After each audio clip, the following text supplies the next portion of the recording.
I talk about neutral density filters a lot because they're very important and extremely useful. If you want to shoot with a shallow depth of field on a bright, sunny day, you're going to need to use them. If you want to get more texture out of your sky, you're going to need to use them. About a year ago, June 2020, I backed a project on Kickstarter that set out to make things a whole lot easier.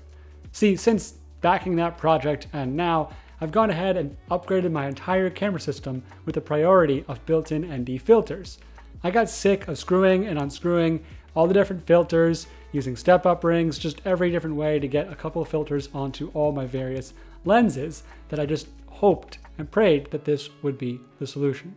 There are so many kinds of ND filters. Screw-on fixed strength NDs, screw-on variable strength NDs, and the classic old school solution, slide in ND filters that go into your matte box.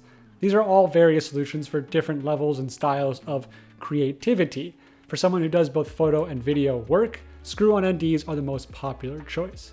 But if you've got a large collection of lenses that have different front filter thread sizes, that took me like 6 takes, that tongue twister, then you don't want to be buying an expensive filter for each of those lenses. That can add up really quickly to be somewhere $500–600 just to have one strength of filter for all your lenses. For people who do photo and video work, screw-on filters have been the solution for many years.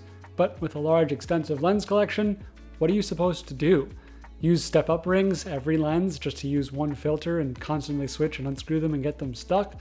Very inconvenient, doesn't feel professional, even though it has been the professional solution. Or get a different filter for each lens. No, that's wildly expensive. Either of those options are very annoying and slow to deal with. So all of this has led to, what can we do to make this problem go away? So when this popped up, I immediately backed the project and was excited to see someone trying something different in the filter space. What is it exactly? It's a variable ND filter with a circular polarizer all in one unit. And it fits lenses from 58mm to 77mm front filter threads. How is that possible? It feels like they've reverse engineered the front filter thread. You twist this to get the leaves to come out, and then once that's in place, you clip it onto the front of your lens. From there, you move these 2 dials to change the neutral density level, and you spin the whole thing all together to change the polarization. I glossed over that. It sounds like the type of thing someone will tell you, oh, you ever use a polarizer? Be like, yeah, and really you got no idea what a polarizer does. Polarizers are used to cut down glare, cut down reflections, and change how light is hitting your camera slightly. You'll ever notice how much a sky can be improved by using a circular polarizer. Polarizers are used frequently when photographing and taking videos of cars. You can see in the windows and the glass, you can really see how much it changes the reflections you'll get. And while we're talking about examples, this is how important an ND filter is. Keeping ISO low and shutter at the 180-degree rule, bring the ND filter from minimum to 5 stops for this shot, and it gives us something actually usable. So in theory, this is great. It does everything I need my filters to do. It's in one, albeit very clunky looking unit. But does it work?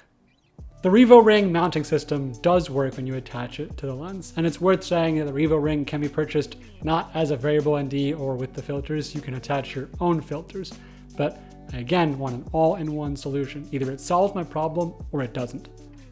But while it's easy enough to get on when trying to adjust the polarization of the filter, I did unscrew it a couple times and have it fall off.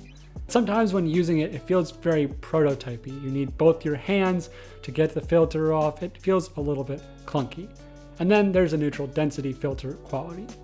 It's pretty normal for cheaper variable ND filters to have an X pattern when they get to their maximum density point, which results in an image that is unevenly darkened. Happens in wider focal lengths mainly. This filter has that problem past 5 stops. So it doesn't really solve my every filter scenario. This camera that's currently acting as a prop, I've run before at 6 stops of ND and still felt like I wanted a little more. So having the ability to go from 2 to 10 was supposed to be my cure-all for every filter needing situation, but I can't deal with an X pattern. I feel like a lot of people may not know this, that B&H, Adorama, Amazon, a lot of the big camera retailers, they don't allow people to buy higher quality ND filters unless they have 1,000 subscribers. So that's why I've experienced the X pattern in a number of my filters, because I'm just not allowed to buy the higher quality filters because I don't have the necessary subscriber count. So if you could please help get me to 1,000 so I can buy high quality NDs. That's the only reason I'd like to get 1,000 subscribers. And like the video, because that's how you get into partner programs and all that good YouTube stuff. Back to the X pattern on the Revoring though. This is a filter that's made by H&Y. It's a reputable brand. How are they shipping something that only has half of the advertised density ability? It doesn't really work if it's got an X pattern for any professional use. So does this solve my filter problem, my stack of NDs, my stack of step-up filters, my variable NDs? 90% of the time, yes. I think I would be using this for a lot of quick work and easy work. But when I need more precise control, when I need a larger amount of neutral density, I can't use it quite yet. It feels like a Gen 1. I'm genuinely glad that someone is trying to fix this problem. Filters on mirrorless and smaller systems have been long overlooked, and it's just not practical for a lot of people to use the slide-in square ND filters for a various number of jobs. And maybe that's okay. I think it's good that there's division and separation in what you need to spend to get the results you need. But I do like an idea of solution that works between my mirrorless system, my cinema system, and not have to have so many different accessories. Cameras take up enough space, but of all my camera organizing shelves here, 2 of them are just accessories, and I'd love for that to change. At $185 retail, if you want to pick one up, it is a decent investment, sure, but for comparison, a high quality ND filter for just a 77mm thread lens costs this much. And if you got that across a standard 3-lens kit, this can save some money. We're seeing more innovation with accessories. Like now, you can put an attachment between your lens and your camera to put filters there. We should have been doing that a long time ago. You've also got magnetically attachable filters, clip-on matte boxes. It's about time accessories reinvented themselves as much as modern cameras have. Until next time, thanks for watching. I'm off walkie.